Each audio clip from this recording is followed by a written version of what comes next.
Okay, so today we are starting chapter 10, and 10.1 is all about integer exponents, and we're going to be doing some operations with exponents after we learn about exponents. So, but today's objective is I can use exponents to write numbers. Okay, so we're going to be using exponents to write numbers. Okay, so we're going to do some vocabulary real quick. Now, I want you to scratch out this because I realized that maybe not to put them together. Okay, and we're actually going to do define what a power is first. Okay, so a power is a product of repeated factors. Okay, so this right here, this whole thing is called a power. The whole thing together. Okay? Okay, then we're going to define base. So it's this one down here, so we're going to go ahead and do that. Okay? The base is the common factor being multiplied. Okay, so of these two numbers, which one do you think is the base? This one right here is the base. Okay, because if I write this out, this is 4 times 4, because it's 4 squared, because there's 2 of them. Okay, it's 4 times 4. So because that 4 is the one that's being multiplied, okay, that's the base. I should say being multiplied, plural, or verb, I don't know what to call that. Okay, and then the exponent, so this number right here, this 2 is my exponent. Okay, the exponent indicates the number of times the base is used as a factor. So basically that tells you how many of those should be multiplied. So this says 4 to the second. So that would be 4 times 4. So that there's 2 4s. It should be used twice. Okay, which is 16. We know that. Okay. So now we're going to write each product using exponents. And to help us, we're going to use that vocabulary. Okay, so we're writing a power. Okay, because it's that whole thing. Okay, now what number is being multiplied over and over and over again?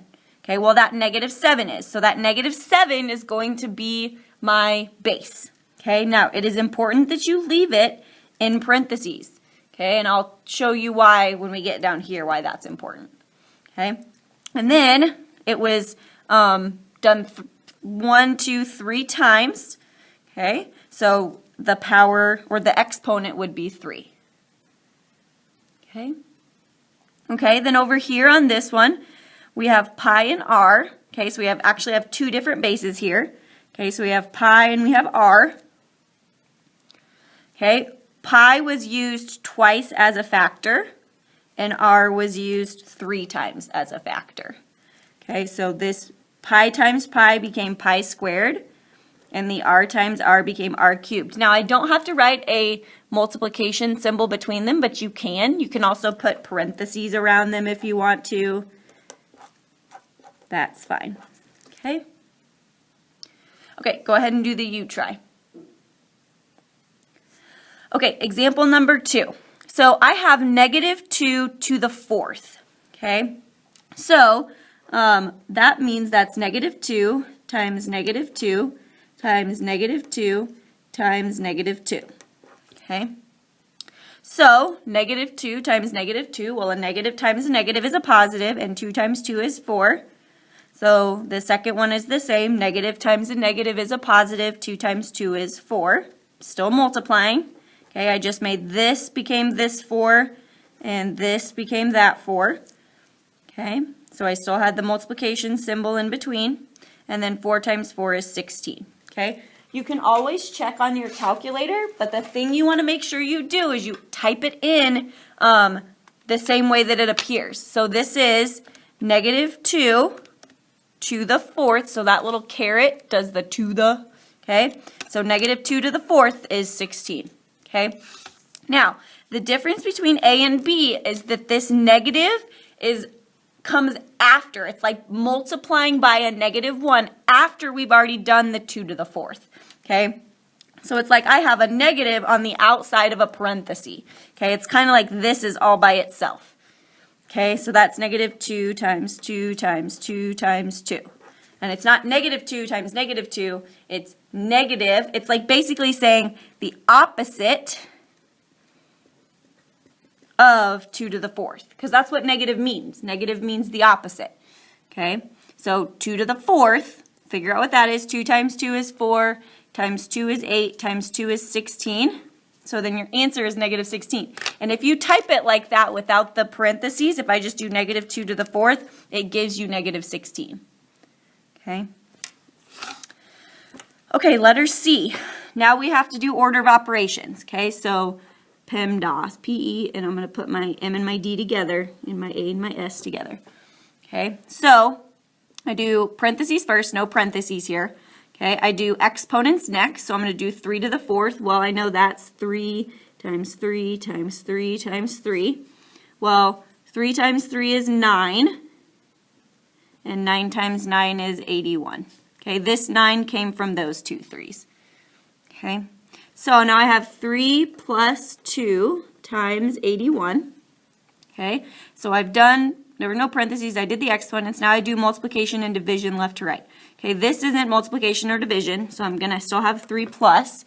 Okay, this is multiplication, so I'm going to do 2 times 81. And I got 162. Okay, so now I've done multiplication and division left to right. So now I'm going to do addition and subtraction left and right. So 3 plus 162 is 165. So that would be my final answer. I'm not doing a very good job of putting these around. Okay, and then we have letter D. Okay, so these symbols, if you don't remember, I'm pretty sure we've either talked about it or you've learned it somewhere else, is absolute value. Okay, an absolute value is the distance from 0. So the distance a number is from 0, okay, which is always positive, okay, because distance can't be negative. Always positive. So whatever number you get, you take the positive. If it's positive, it stays positive. If it's negative, it becomes positive. Okay, so these symbols right here, that tells you absolute value. Okay, so I have to do PEMDAS again, so there's no parentheses. Then I have to do exponents, so 3 to the 3rd, that's 3 times 3 times 3. Well, 3 times 3 is 9, times 3 is 27. Okay. 8 squared, that's just 8 times 8. So 8 times 8 is 64. And then I have divided by 2. Okay, then I have to do multiplication and division left to right. So that's not multiplication or division, so that stays. And then 64 divided by 2, I think that's 32. Yep. Okay. And then I do addition and subtraction left to right. Okay, so 27 minus 32, that's -5. So I have the absolute value of -5. Well, how far away is -5 from 0? It's 5 away. So the absolute value of -5 is 5. Okay.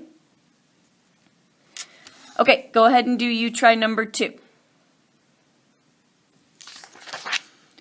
Okay, here's some word problem practice. So it says in sphering, oh man, I forgot to put the pictures on here. Okay, in sphering, a person is secured inside a ball, a small hollow sphere that is surrounded by a larger sphere. Okay, so you have this large sphere, picture that as a ball. I forgot to put the picture, I'm sorry.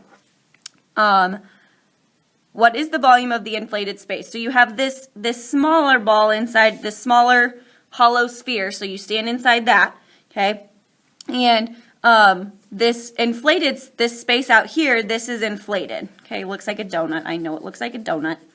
Okay, so that part's inflated. Okay, so if this is 2 meters and this outside is 3 meters, okay, I know that it's not I know that it's not to scale. I know that.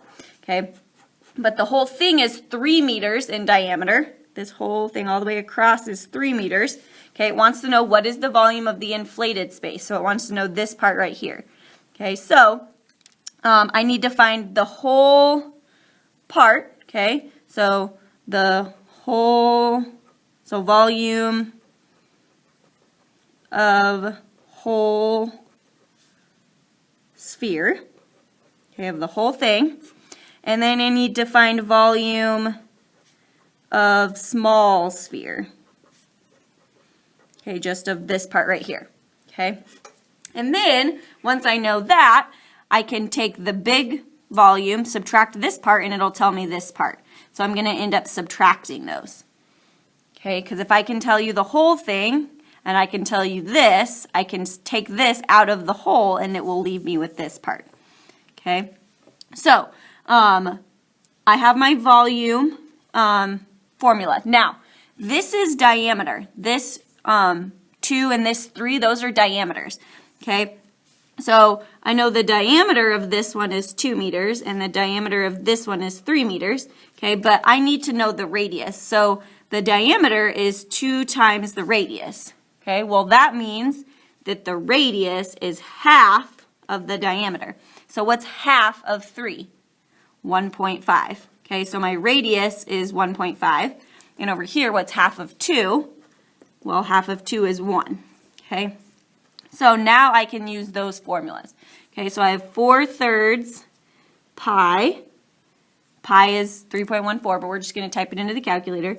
And then 1.5 cubed. Okay, and then over here, my volume is 4/3 pi 1 cubed. Okay. Okay, well, I know 1.5 cubed, that's 1.5 times 1.5 times 1.5. Okay, I'm doing my exponent first, so I have 4/3 times pi, and then I have 1.5 times 1.5 times 1.5, 3.375, and we're going to leave it like that just so that we don't make any rounding errors, okay? And then if I'm just going to multiply this, so I have 4/3, so that's 4/3, times pi. Where's my pi button? So where is the pi button? Oh, there it is. I'm blind. And then times 3.375. Okay, that's 14. We're going to go out to 2 decimals. So 14.14, because this 3 is next to a 7. Oops, I'm sorry. The 3 is next to a 7. So I am rounding the 3 up, okay? So 14.14 meters cubed is that volume, okay? Well, 1 cubed is 1 times 1 times 1. Well, 1 times 1 is just 1. So this is 4/3 times pi times 1. Well, that's not going to do anything. So I'm just going to do 4/3 times pi, which is 4.19 meters cubed. Okay, so then I'm going to do 14.14, so this is the volume of the whole thing, and I'm subtracting out the volume of the smaller inner part. Okay, so 14.14 minus 4.19, okay, is 9.95 meters cubed, and we could say that's about 10 meters cubed. Okay, so that's the area of this inflated space on their outside. Okay. Okay, so now on your U-try, it's saying if the diameter of this inner sphere is now 1.8 meters instead of 2 meters, what is the volume of the inflated space? So you've already got the area of the hole. Now you just have to find the area of the small space, small sphere in the middle, and then do the same thing to get this again. Okay, it's just going to be a different number. Okay.